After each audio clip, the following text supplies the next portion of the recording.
All right, YouTube, how you doing? We have something a little bit different today. We got Kev here. Who Kev? I think some people on the channel probably have seen you, whether it was on my podcast. I know you came on the Celtics post game show a couple times, but this time around, we're doing something a little bit different. We're gonna create some sort of a show together. The brainstorm name is what? It is the Parquet Truth. And Kev was like super fixated on having the truth in there because you just wanted to like pay homage to Paul Pierce, which is fine. So that's where the truth is. Parquet is kind of self-explanatory. But yeah, I think this isn't a podcast, but we're gonna do this as regularly as we can as sort of like a quick hitting Celtics type show. You know what I mean? I think that's kind of what we brainstormed. We'll see how it goes. I'm still not fully buying that he's completely bought in yet.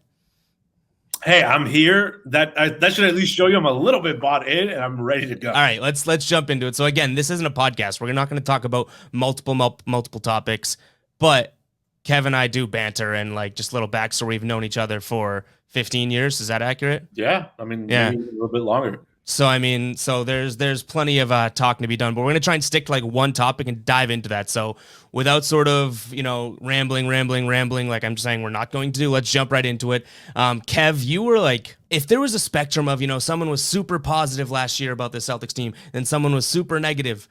By season's end, you, like many Celtics fans, I can say, but you were ready to rip every player's head off, Brad Stevens' head off. You're ready to rip Tatum's head off at some times. What's different now, like with this offseason? What has been like sort of the change that, because we were talking before we recorded, and it seems like you're in better spirits than last year? For sure. I mean, last year was just, like you said, we're just going to forget about it. Nothing went right. And, there were injuries. There were, people not putting in their best effort every night. Brad Stevens lost control of the team. So, I mean, I was early on the let's fire Brad Stevens bandwagon. And this is why I'm super optimistic for this coming year. You were also early on the let's trade Jason Tatum bandwagon. And how's that going? I never said trade. You can't just count your wins. I never said trade. I said we should think about potentially trading him if it keeps going where this is going. We should think about maybe potentially, blah, blah, blah. You wanted to trade Jason Tatum, and now... I refuse to say that I said that. Now... we have a new coach. We have a new system. We have a new philosophy. We basically have a whole new team, completely different. I feel optimistic. Obviously, I wish the Celtics did something bigger in the offseason, maybe made like a bigger move or whatever, because I still think I don't think we're in the top, two or three teams in the East, but that's on paper. Who knows? Injuries are going to happen. You never know what's going to happen. I still feel better going into this season for sure than when last season ended, and I thought we need to blow everything up. Yeah, I mean, I know everyone keeps saying that too. Like, oh, they haven't had a big offseason. That's because they didn't sign a big name, right? But like, new GM, new coach, talk about on paper, that's a bigger move than many teams go through. You know what I mean? So like, they have had a big offseason. It's just not what people would consider like, your everyday sort of, oh, they signed that guy. That's a huge splash. That's a big offseason. But this literally could be. Now we're going to get to the win total. That's kind of our topic today. But just to reiterate what you said, this right now you're thinking, oh, Celtics of last year, that's what's fresh in your mind. You look at these, who they lost, who they gained. Yeah, maybe they got a little bit better. Maybe they have some fire in their ass. Maybe it's a new culture, but you're still kind of in the mindset of, oh, well, they're no Bucks, they're no Nets, they're no maybe Heat, Philly, any of those teams, right? And I'm not saying you. I'm just kind of talking about the general consensus. But isn't that weird that like within a year's time, all of a sudden we're saying that? Like people saying that Philly's definitely better than the Celtics. They have a very similar team. We have a very similar team to just 2 years ago when we swept them. Like, where'd that come from? Just because of one bad year? I mean, to me, it hasn't been just one bad. To me, we've had 3 bad years in a row. But just the Celtics versus Philly comparison. Yeah, I mean, Philly. I mean, listen, when they get rid of Ben Simmons, it's going to be a plus for them. They're probably going to get even better because that idiot is just not going to be clogging. It's not going to be 4-on-5 anymore for Philadelphia going up and down the floor. So I actually think it's going to be addition by subtraction. And I think Philly just on paper, just because of Embiid, you look at Embiid, people are going to compare him and Tatum like talent-wise or whatever. I personally would rather have Tatum. A lot of people would rather have Embiid. So, and because he's a center big man or whatever, you rarely get, a guy like his caliber. I think that's why people hold Philly in higher regard. I mean, I think they're better though. I think I'd rather Tatum on my team. But I don't think it's a question that Embiid's a bigger superstar right now.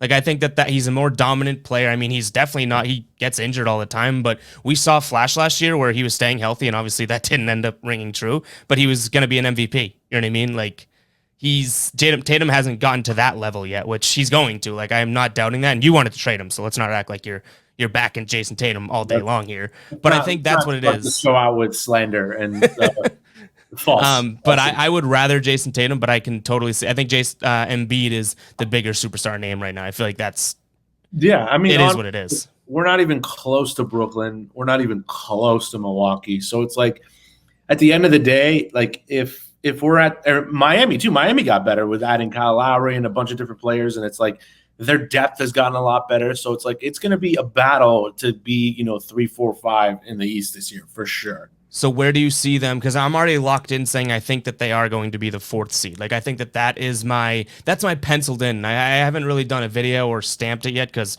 so many things are changing. Like, Brad Stevens gets bored and makes a trade every week because he just gets the itch. Where do you see them going? Because I'm penciled in right now myself, I think, at the 4 seed. 4 isn't bad. As long as we have home court in the first round, I'd be happy. I don't want to be 5. Anywhere below 4, obviously. I would love to be 3. I don't think we're going to even get touch 1 or 2.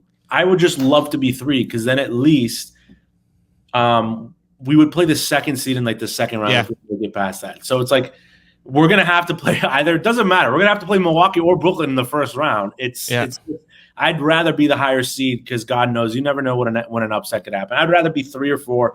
Do I think we're going to be 3? I don't know. I honestly can't answer that. So your 4 is like your complacent pick. Scenario. Your fingers crossed is 3. And like you said, we're playing either of those top 2 teams in the second round.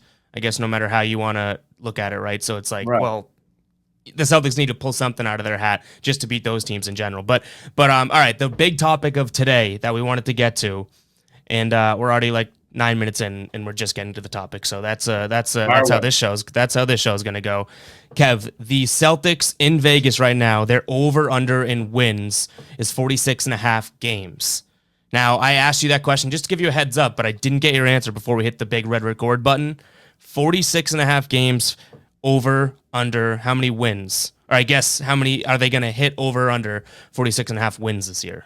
Well, considering we were way under last year, I don't know. I feel like that's played less games last year too, but to your point, I mean, it still was a fight. Yeah, I feel like that's almost right on the mark. To be honest with you, no kidding. This is, dude. It's Vegas. I know. No, I can't. I honestly, I feel like I can't go over or under that. Breaking news: Kev's picking 46.5. You're telling me, hey, you're going into your sports book, right? You're gonna pick 46.5.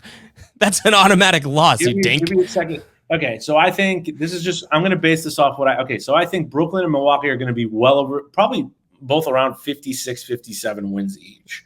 Okay. Based off that. So you're tying in the standings now too. Like you're thinking if they're going to be here. Okay. I think I'd pencil it in at around 47, 48.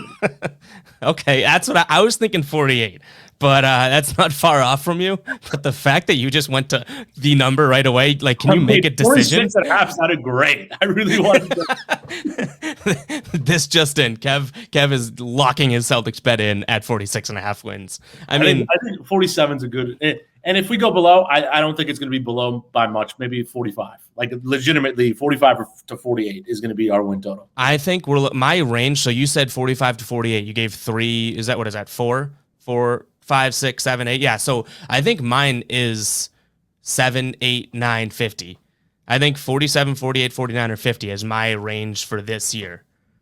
I think that this is my thought process, and I like that you kind of looked at the top of the East and everything like that. But I looked at how bad in percentage of wins last year, I guess, how bad the Celtics were last year. That was like bad. Like the Celtics aren't working their way up from that. You know what I mean? People think that that's their starting point heading in. No, that was just an absolute crap season. Like that isn't their floor. If you look at it, I don't know if you saw this the other week when the schedule was released. We have the most amount of back-to-back games. I know, which like you could have told me to guess what team's gonna get the most back-to-backs prior to the season. I would have said the Celtics. I feel like I'm always seeing that. I lowered the win total because it's like I mean, you know how it is, especially on the road when you're going on the road. These back-to-back games, you're just going to toss a few of these away. That's just the nature of the game. But that's why I don't think like 47, 48 wins is like that difficult. I think everyone in their mind is thinking about last year and thinking that that's so much better. But before that, we were watching Celtics teams hit those numbers like it was like in their sleep. What? Like, you know what I mean? Like, I don't get it. And that's why I'm hammering the over here. I'm not saying the Celtics are going to go win the championship. I think we made that clear.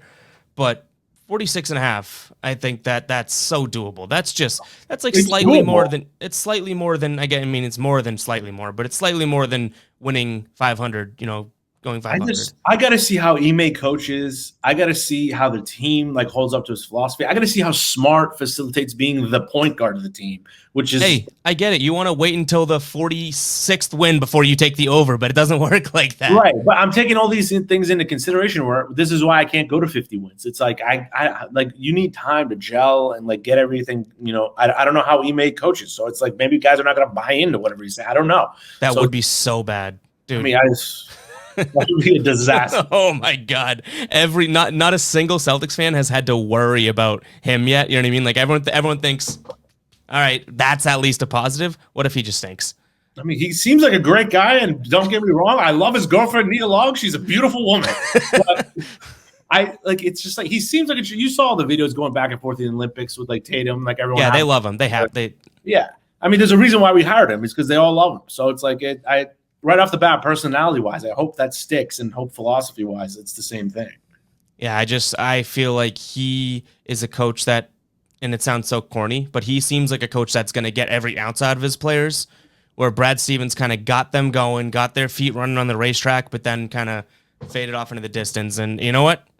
We've talked about it, like Brad Stevens, everyone soured on him. He's given us a chance in this offseason, though. Like, he has not just stood there pat being like, yeah, we'll figure it out. He's literally made a million moves. So you know that saying where they say you got a face for radio? Well, Brad Stevens has the personality and the face for GM and not a coach, which is why I'm glad, because it's just, dude, like to push guys to the next level, especially with Tatum. I don't want to keep harping on this because Stevens is not even our coach anymore. You got to be able to motivate people, and he cannot motivate anything. No, he was done. Yeah. I'm so glad he belongs up there in the box, watching over things, making moves. I feel like that fits his personality more anyways. And you've seen it. He's been aggressive and he's made a lot of moves. Seriously, like I've been calling him Machine Gun Brad. Like Danny Ainge didn't pull the trigger. He didn't want to, he would wait for a home run to make a trade, right? He wouldn't just take these singles and hope a run comes in. So he was afraid to pull the trigger, but Brad Stevens is machine gunning out here. Like he's just trading for Juancho Hernan-Gomez. He's trading for Josh Richardson. All these trades, it's kind of like, hey, you know what? We'll see if one of them sticks, and if one of them can hit a double, then that's better than no home run at all. Yeah, Stevens is Ichiro. He just, it doesn't matter singles, like however he gets on, he'll bunt. Yes, he's loading the bases. He's loading. He's trying to put a guy on first, second, and third, and then they can bunt it all. Make him make a play at the plate. He's making the rest of the league, make a play at the plate. It's true. Hey, people forget Ichiro batting average of 362. Big baseball guy. But all right, so what are you saying? Over under? Just give your. I know you said like 45 to 48. I'll go with the over 46 and a half. Okay, I'm going over too. And where now? Just to recap, where do you see them finishing in the conference? 4-3. If you had a gun to your head right now, pick it. 3. 3. You're going high. So we're both going over. You're going 3. I mean, either trigger was just pulled or not. The gun was to your head. You can't. Yeah, we'll go with 3. We'll go with 3. So 3, I like that. That's high. So it's funny. I'm more confident in the over in wins, but you're like slightly more confident in their placement, which I feel like is somehow we got this backwards. But that's what it is. Maybe I'm just anticipating lower win totals across the board. That's why. There you go. But yeah. What else? Any other, I guess, thoughts on the offseason or anything like that before we wrap up? I'm so interested in seeing how Smart is going to be as like our legit, I'm excited for it. Dude, I think he's an underrated passer. He really is. And it's like, obviously his defense he didn't give the full effort last year in the regular season on the defensive end. I think with renewed energy, I think he's going to be focused. I think with a renewed contract, he's going to be focused. Yeah, that's true. He got a fat bag. Now he doesn't need to prove it to anyone. He got his money. Now he can do and he knows why he's here. You know what I mean? Like he gets that. He's not an idiot. He did it. People are looking at maybe 1 to 2 years of him jacking shots and everything like that. Marcus Smart knows who Marcus Smart is.